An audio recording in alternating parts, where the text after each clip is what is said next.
Hello and welcome to ILO Live from the International Labour Conference in Geneva. You join us as over 5,000 government, worker and employer delegates come together to discuss how to build a future with decent work. The world of work is changing fast, and with it, the nature of jobs and the type of companies that create them. The type of companies include online platforms which allocate jobs or gigs to a geographically dispersed crowd or to individuals in a specific location. By its nature, this kind of work can be flexible and has allowed individuals and families to balance work and life responsibilities. To discuss the issue and to take your questions, I'm joined by three ILO experts. I'm joined by Uma Rani, a senior ILO economist, Janine Berg, also a senior ILO economist, and Naj Goshe, who is an expert in labour law and working conditions. Welcome to all three of you. Janine, perhaps if I can turn to you first to set the scene for this discussion. We hear many terms of crowd work, the gig economy, on-demand work. Could you give us an idea of what these mean? Are they all covering the same topic, or is there a difference between them? Yeah, there's many terms and it can get very confusing. Many of them are just synonyms. I think it's really helpful to distinguish between the work that's being done locally, so the work that's being dispersed through apps, for example, either of taxi drivers or delivery workers, for example. So you have the locally based work, and then you have the online platform work, and within that you have people who are doing what we call micro tasks, which are kind of very short, quick tasks where a job is posted for a set price and they do the work. And then there's higher skilled work where some people are web developers, IT programmers, architect, a whole range of very high skilled professions. And there's dedicated websites where workers go to these websites to find jobs. And so those are kind of more the higher skilled ones. So Uma, how prevalent are these types of work, and is it expanding? Yeah, actually this work is quite prevalent. In a sense that we did a survey of about 5 major online platforms, largely English-speaking ones, and of about 3,600 workers, and we found that workers from about 75 countries who develop and develop language solutions. Now it's very difficult to come up with an estimate as we know how many workers are actually engaged locally. But what we have found from some of the surveys, about 3% of workers are actually engaged in crowd work, and there's a pretty high survey about 3%. Now, the thing that interesting tracking exercise that we run also for the period June 2016 to July 2017, and they found that there's been an increase of about 25.5% of crowd work. So this work is growing, and this is quite an important work. Okay, thank you. If I can come to you, Naj, it's been argued that these opportunities allow families and individuals to balance their work and life responsibilities. Could you give us an insight to how it's affecting working time? I think from a working time perspective, it provides, as you mentioned, a flexible form of work, which means that workers are more in control of their personal life and can schedule whatever hours that they feel that they can work. That's a broad statement. There are a lot of caveats that should be attached to it. But it does provide a certain, in theory, it provides a certain amount of flexibility to workers so that they can work at different times of the day to address different family needs. For example, if you have sick family members or if you have childcare needs, elder care needs, it offers great opportunities for workers to balance those things in a perhaps more even fashion. But again, I caveat the statement because there are certain, it works in theory, but not always in practice. Okay, thank you. If you're just joining us, we're discussing the gig economy and working time. I'm joined by three ILO experts. You can put your questions on Facebook, post them here, and I'll do my best to put them to the experts during the course of our interview. Janine, if I can turn to you. As Naz just said, it has opened up some opportunities for workers to balance life and work. And one example that's often used is workers with disabilities or sometimes with mental health issues. It actually enables them to work from home in an environment that is open for them. Could you give us a sense of this is what you found in your research? Yeah, absolutely. As Uma mentioned, we did a study of 3,600 workers on 5 microtask platforms covering 75 countries. And what we found was that about 10% had reported having health issues that kept them from doing their daily activities. Now, these health issues in some cases were mental health issues, in some cases they were physical disabilities, but this offered them an opportunity to do paid work. So this was something that those workers really appreciated, that having that opportunity, because it was difficult for them to get work outside of the home. Also, as Naj mentioned, there's also people who preferred to work from home or needed to work from home because of care responsibilities. So this is certainly a benefit of the work. Okay, we've heard some of the benefits there, Naj, but is it true that although it allows flexibility for workers to manage their time, some of these jobs are actually short-term jobs, and actually workers spend quite a bit of time looking for the next gig, as it were? Yeah. In a sense, it might be one way to look at it might be to look at it in terms of part-time work, in the sense that workers are looking for work. It's difficult to make a living doing this full-time, but there's an opportunity cost in terms of having to constantly look for work. You may be available, there may not be an employer looking for you. You are very much like different other types of sectors of the economy where, for example, longshoremen or construction sites, it's a similar kind of principle where people will show up for work. The employer will pick whoever they feel is appropriate, and then they'll work for the day. It's a similar kind of principle in an electronic format. So just because you're ready to work doesn't mean there's somebody there who's willing to pick you. The algorithms may push you down further, so you may be somewhat invisible. So there's an opportunity cost in terms of searching and looking for this type of work. This has implications also, not just for the working hours that you're doing, but in a sense, I think we need to get our sort of thinking around the notion that this is actually not free time. This is actually, when you're looking for work, you are working to look for work. Sure. So your free time, your personal time, as it were, can be very distorted. Especially if in some types of, there are different types of gig work, but for example, if you're waiting to find out if you're going to be working the next day or working in a particular period, it means that you're restricted from, say, going out to dinner or going to the cinema or meeting with friends.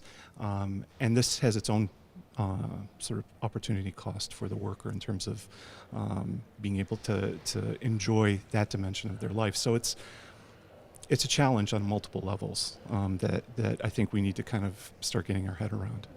Okay, thank you, Naj. Uma, if I could turn to you, I guess that not all gigs are equal. There'll be a difference, as in the offline world, between the different jobs that platforms offer. Could you give us a sense of the kind of differences that you see and what it means for those workers? Okay. Yes, you're right in saying that, the tasks are not similar, they're quite heterogeneous, they're quite wide-ranging, and so are the skills that are required for it, and so are the pay levels. So, on one hand, you have taxi drivers or domestic workers or Deliveroos, whereas on the other side you have web designers, graphic designers, or programmers who are actually developing algorithms or softwares. And at the same time you have people who are writing reviews, some of which is paid, or they're doing content creation, or they are actually trying to do content access, that is, you're invisibly trying to promote a particular product or a website or a commercial on YouTube, or you're doing some sort of a translation or a transcription kind of work. Sure. So these are quite wide-ranging, and some of these tasks are actually learning tasks, quite mind-numbing, and you wonder why they're being done. Now, the issue that also comes up, which in a sense Naj has also raised, is about the flexibility that is there with regard to these tasks. And actually what we found in our survey is that about for every 1 hour of job that is done, 20 minutes is spent looking for these tasks. At the same time, there are estimates that are available, like in Amazon Mechanical Turk, that at any given point of time, there are about 1,100 to 600,000 tasks. So that means that there are more than 600,000 workers actually on the global pool waiting to undertake these tasks. So while there is a lot of promotion of flexibility for these kinds of tasks, it's not actually as flexible as we think. And what we found in our survey is about 60% of the workers actually work for 7 days a week, and about 50% of them actually work in the night from 10 to 5 a.m. And I think the question that comes up is, why is that so? Because there's such insufficient work that is available in the day. So you're pushed to work in the nights when some of the tasks in some parts of the world, like the US, might be posted, and the Asian workers might find it important to actually go that job. Sure. So it's, not only are the tasks wide-ranging, but because of the kind of the irregularity on the tasks that are being put onto the platforms, workers are supposed to work for long hours. Okay, and then the geographical location of the work or the time zone they're in, when they decide to take that work, it can affect obviously the quality of that work. Absolutely. So you have US tasks being posted during the day, and it's nighttime in Asia where the workers are actually working. So you find 50% of the workers actually working from 10 p.m. to 5 a.m. in the morning. Okay.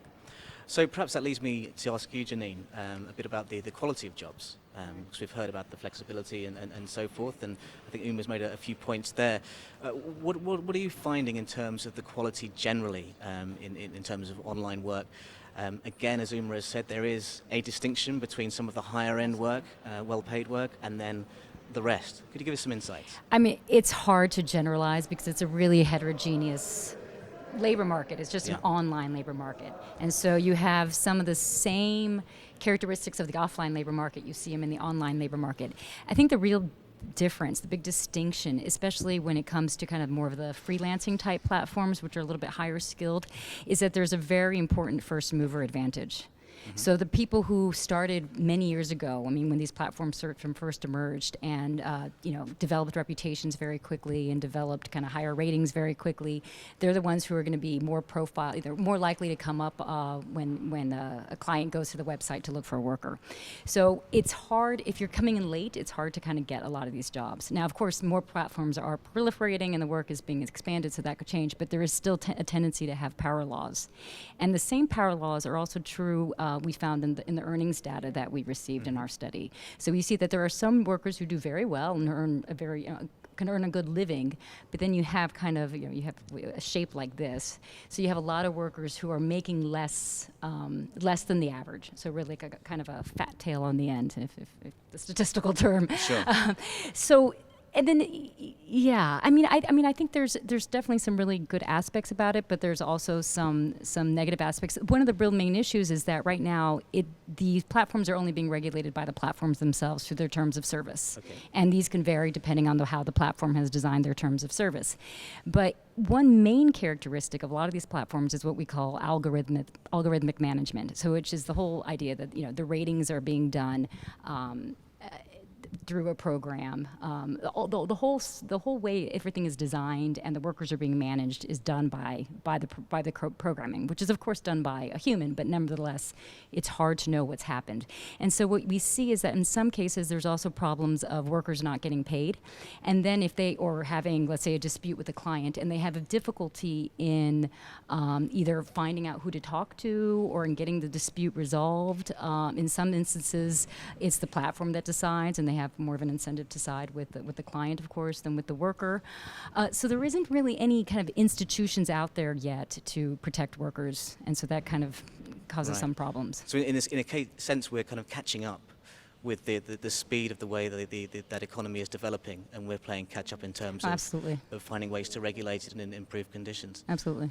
Okay, if you're just joining us, we're discussing the gig economy and working time. I'm joined by 3 ILO experts who are ready to take your questions on the subject. So please do post them here on Facebook, and I'll do my best to get to them through the course of the interview. Naj, if I can turn to you again on the issue of working time. It was something you mentioned about geographical location in terms of time zones and so on.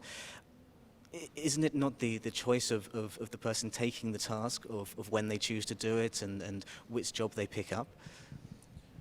Not always. I mean, We actually, funny enough, did research on service sector outsourcing, which has got similar principles to the gig economy.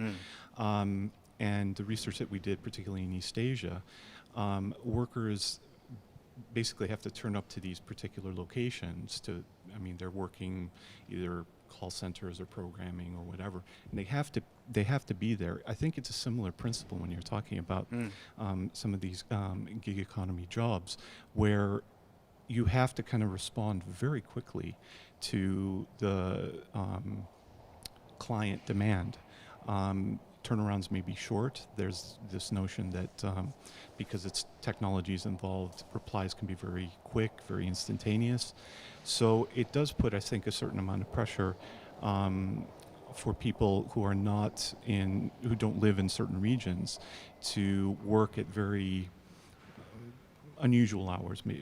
Would probably be the most diplomatic way of putting it. Sure. To try and find, to try first, as we said before, to try and find the work, and then to reply to work that may be available and may be coming online. Is there true choice? It's difficult to say, because the notion is that the worker has some discretion about when they work. I mean, this is Sure. kind of the principle that we were talking about.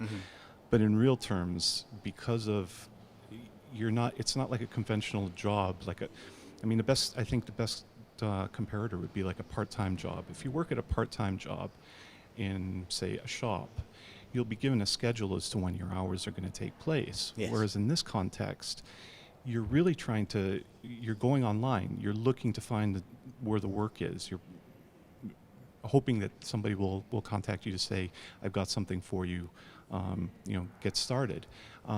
This all takes time, and you have to so it's not predictable, and that's I think one of the key issues to kind of bear in mind with this kind of work. It's very unpredictable kind of work. So it means that you're sometimes hedging, probably maybe overly cautious to try and find work. And then to do the work, and you're often under time constraints to get the job done. Otherwise, you could get negative replies in terms of the feedback, which then has consequences for the next job that you're trying to get. So you're constantly under this sort of pressure to be available, to be contactable, to deliver. Whether the time frame is reasonable or not can be variable. So these are factors, I think, that need to be kind of taken into account in this context. Okay, thanks very much. Now, when we talk about the gig economy, we've talked about geographical spread in different regions, but sometimes we think about it in terms of advanced economies, industrialized economies. But perhaps, Imre, if you can give me a perspective of the situation in developing countries and emerging markets. Is it different, or are you just seeing a global trend of similar conditions?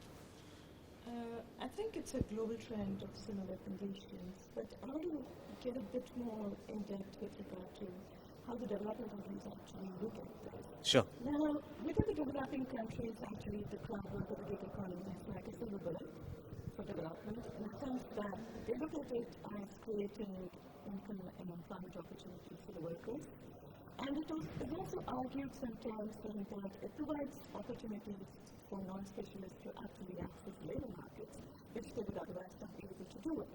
So it's really lauded as something as good and something as the government should actually invest in digital infrastructure, train workers, and actually create job opportunities.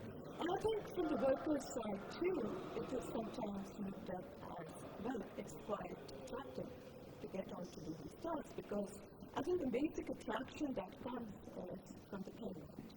Because, if you're talking about workers in Asia or Africa or even Latin America, you're talking about workers being paid in dollars compared to their own currency. So compared to that, they feel that they can do better than their own local labor market. But I think what is a bit worrying when you get down to understanding actually who are these workers who are actually performing these tasks, that's where the surprises come from. Because you have about 85% of the workers who are very highly educated, and you'll be surprised to hear that about 85% of them are actually into STEM education. That is, meaning science, technology, engineering, and mathematics. So, the nature of tasks that both Janine and I have been talking about is something not necessarily, some of them are high-end tasks, but some of them are low-end tasks. So it raises questions about, is this the kind of employment opportunity that you want to promote?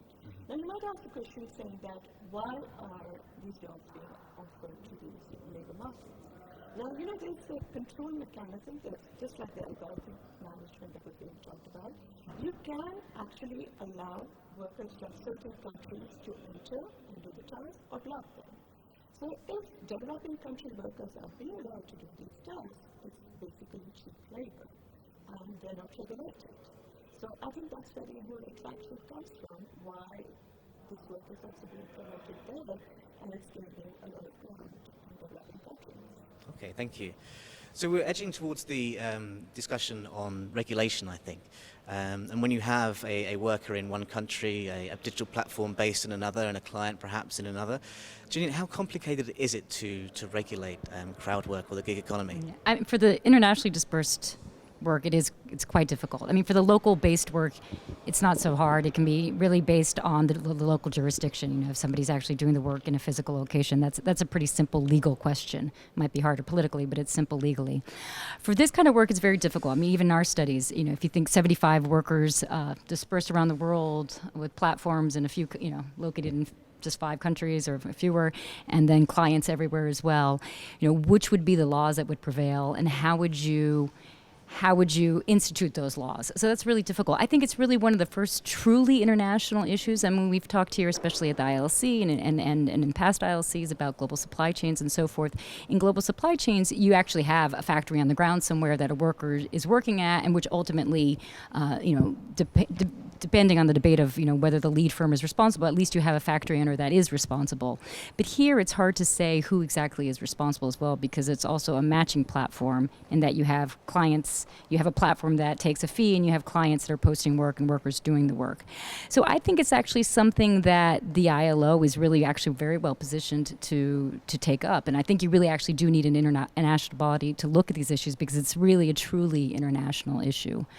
The regulatory question is a hard one. The advantage, though, and this is something that has been not talked about as much as I think it should be, is that the technology really facilitates the regulation. Mm-hmm. So if there were to be minimum wage laws or some sort of collective bargaining that were instituted, you could actually monitor the work that people are doing to ensure that they're getting a minimum payment, to ensure that they're taking rest breaks. Some of the platforms require the workers to download software which measures their keystrokes and takes kind of random screenshots of them while they're working. So you can use that exact same technology to make sure that whatever labor laws you are going to apply are being complied with. So actually, with the technology that we have, the mechanics are there. Absolutely. Absolutely. And the data's there. Yeah. The data's there. Okay, it's interesting. And go on, sorry, Nat. Sorry, we have actually the ILO Committee of Experts in the General Survey on Working Time actually identified this as an issue, the fact that you have a company that may be incorporated in one country, operating a platform in another country, with clients posting from a different country and workers working in a different country. And there's a recognition that it's different jurisdictions. There's a recognition by the committee that there may be different regulations. And it's not that we don't have experience, as Janine mentioned, it's not we don't have experience with these type of issues. Global supply chains is one. Maritime also is quite similar in this sense, where you have registrations and sailors coming from different parts of the world, registrations in certain countries, companies in different countries. So it's not that we don't have, I think, the framework, but I think where we had discussed it maybe a bit earlier in the conversation, the technology is advancing very quickly, and the human capacity to kind of keep up with the technology kind of lags. So yes. I think we're in a good position to start addressing these questions and start trying to catch up to some of the developments in terms of the technology and its application in the labor market. And I guess, just staying with you, Naj, that there's benefits for companies, employers to adopt this kind of system and to follow this regulation.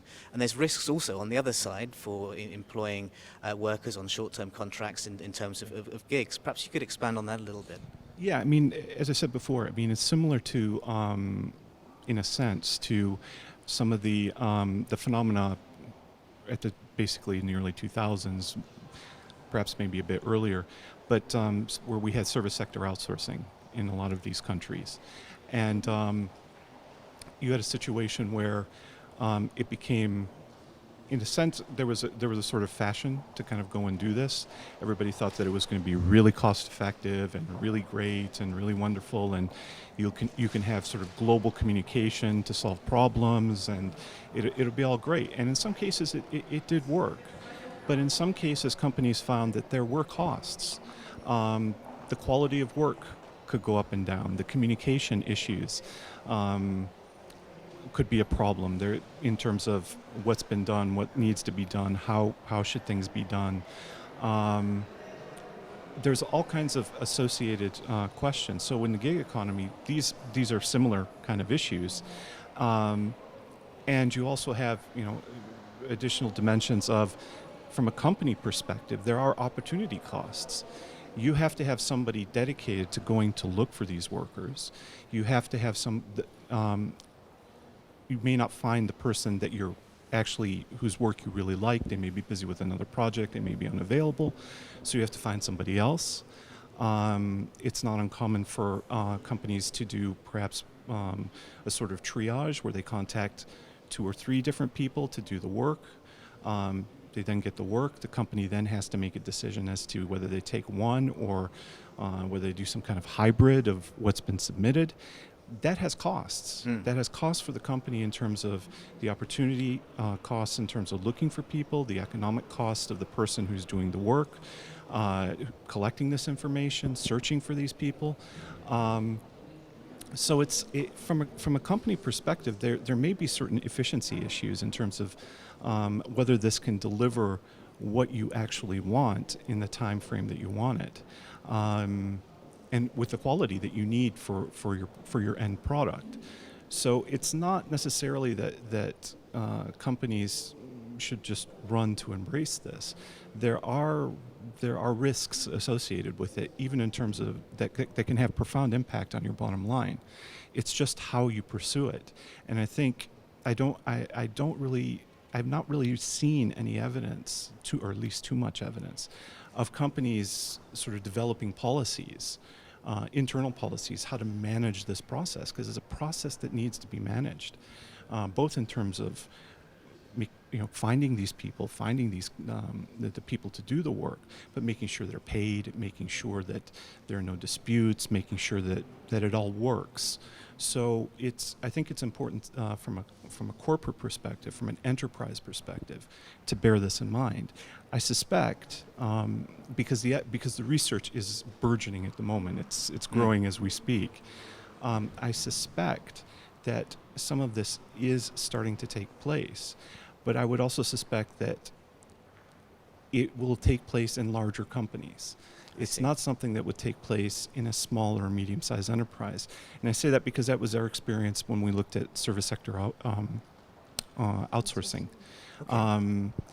Smaller companies really don't know the external market. They don't know how to engage. So that can be problematic in terms of getting the quality that they're looking for.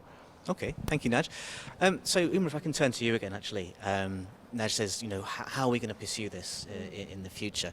It's a reality, it's happening. There's pros and cons, as we've heard. There's a lot of opportunity in terms of job creation, but then there's risks involved both for the worker and for the enterprise. We've had a question come in from Anders on this, actually, and says, there's a lot of discussion going around, there's research being done, but what, from your perspective, would an ideal gig economy look like? I'm going to give you my mic, because I think yours isn't working so well. Okay.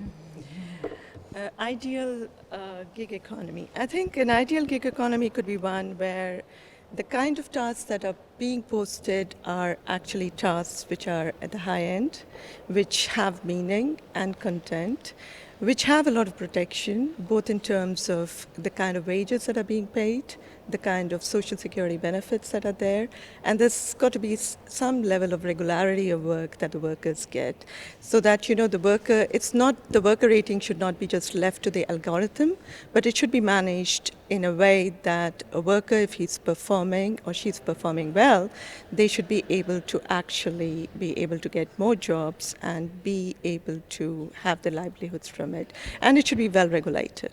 I think that's the most important thing. I think that's the kind of gig economy that one would want to have. And I think what is also very important to note, because I think we didn't get into that, there is this entire lot of tasks that are being done or pushed down to many of the developing countries, like content moderation. So I think one needs to also look at, who's doing what is the kind of nature of tasks that are being done and who's doing it. And, is it something that one can just push it down because of low labor cost to developing countries? So I think the wages that are being paid have to be taken into account very carefully while ensuring that the tasks are meaningful and have content.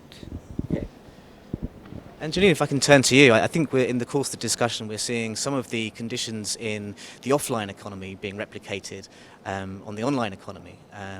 And we've got a couple of questions coming in about workers' rights in terms of wages, for example, but also on collective bargaining. Now, I understand that in the gig economy, there is also a kind of online collective bargaining that is starting to emerge. Can you give us a sense about that, please? Okay. There's online worker forums. There's not quite online collective bargaining. We're still in very early stages. There have been some attempts, and I know that there was a collective bargaining agreement, for example, signed in Denmark with one locally based app. That's very different because the work is local. For the online work, what we have is there have been efforts to create kind of online communities. And that's really just workers banding together to inform each other of good tasks and bad clients to avoid. So one of the first things that was developed was this website called Turkopticon, which was a plugin into Amazon Mechanical Turk, which basically just allowed the workers to rate the clients because there was this problem of wage theft, of non-payment of wages. So that was a way for workers then to build some sort of solidarity. However, nothing has really developed to the point where you actually have a collective bargaining agreement. In Germany, you have a really interesting example of an ombuds office that's been created. This was spearheaded by the German Crowdsourcing Association and IG Metall, and so they have created this this ombudsperson office that solves grievance cases. And there's several platforms that have signed on to this, and I think they've had something like 14 cases or maybe a little bit more by now. So it's definitely a first step in the right direction. They've also signed a code of conduct about how they should, put the work up and treat the workers on the platform. So those are definitely positive moves in the right direction. But we're a long time from really seeing collective bargaining, A, because the workers are usually not considered employees, so they wouldn't have the right to collective bargaining. B, because who are they going to negotiate with? The clients, the platform? And one of the issues that I just want to take up that other question that you asked about the ideal gig economy. Yeah. One of the big problems I see is that there is a lack of transparency. So clients can post jobs without revealing who they really are. So they can call themselves Puppy Cat 5 and ask to do something, and you don't know if this is some sort of strange psychological experiment or if it's something that's for something that maybe you don't believe in, a military or religious foundation whose principles you don't agree with, because these are very small jobs. You don't know really what they're for in some cases.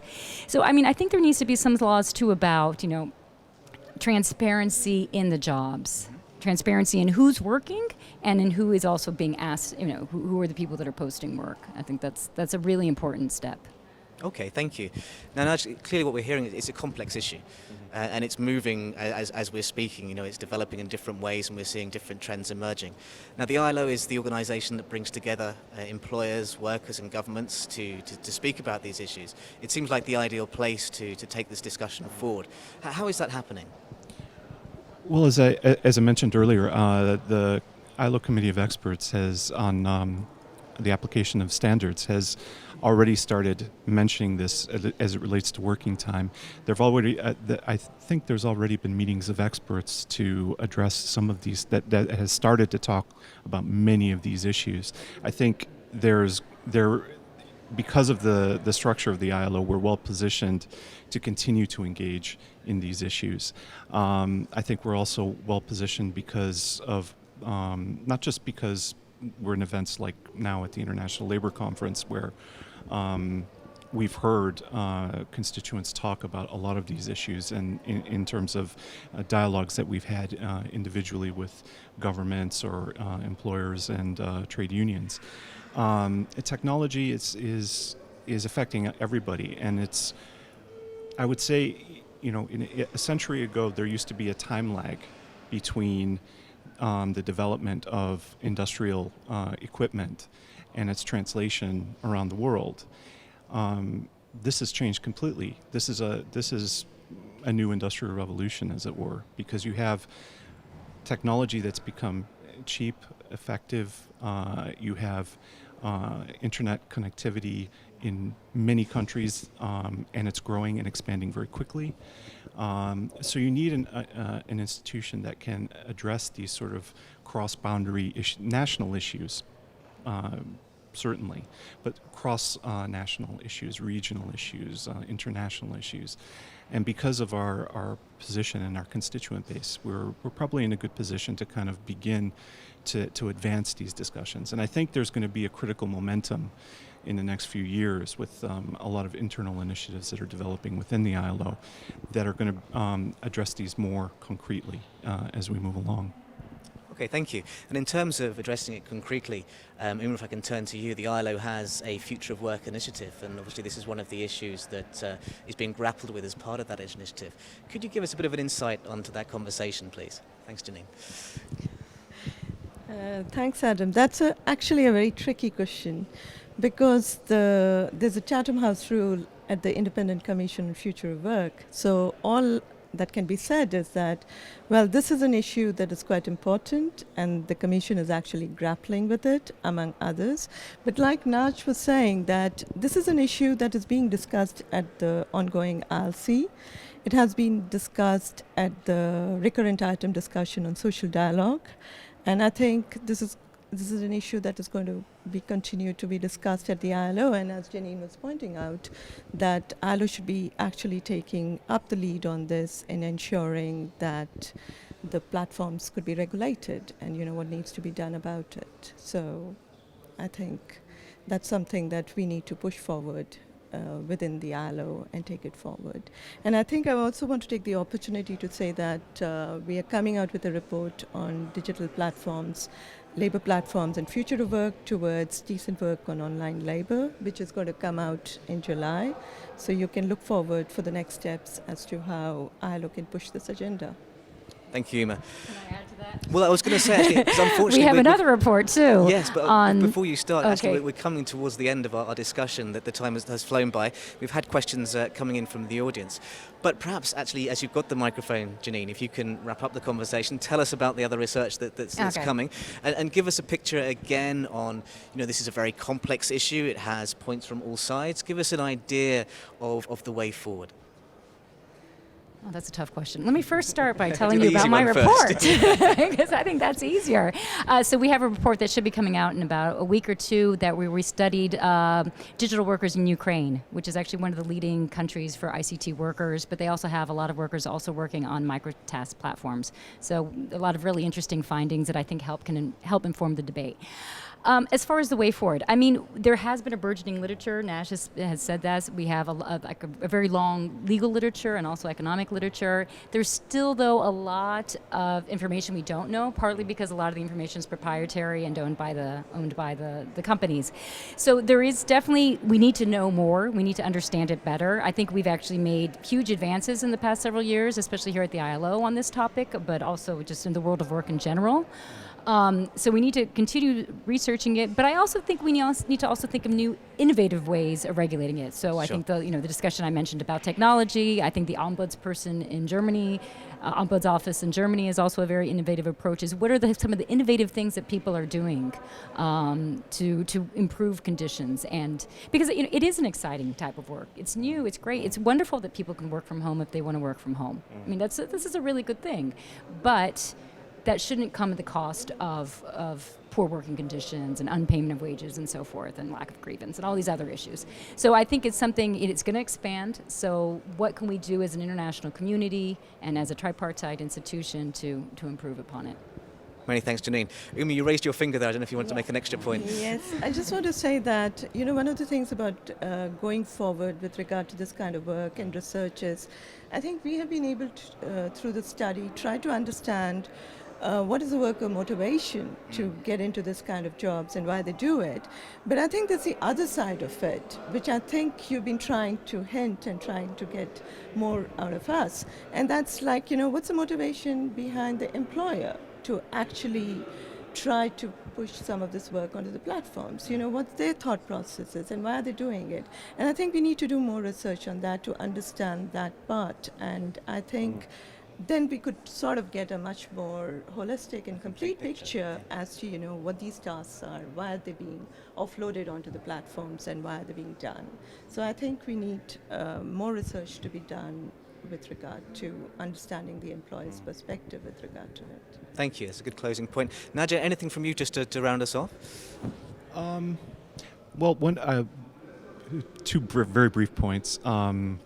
Research is going to be very important in this. My colleagues have highlighted the research they're doing, and working with academics around the world is an important part of the work that we do. So we're trying to keep not only current with developments, but also work with the best and the brightest in terms of trying to find solutions. The other thing is with regard to the ILO's position.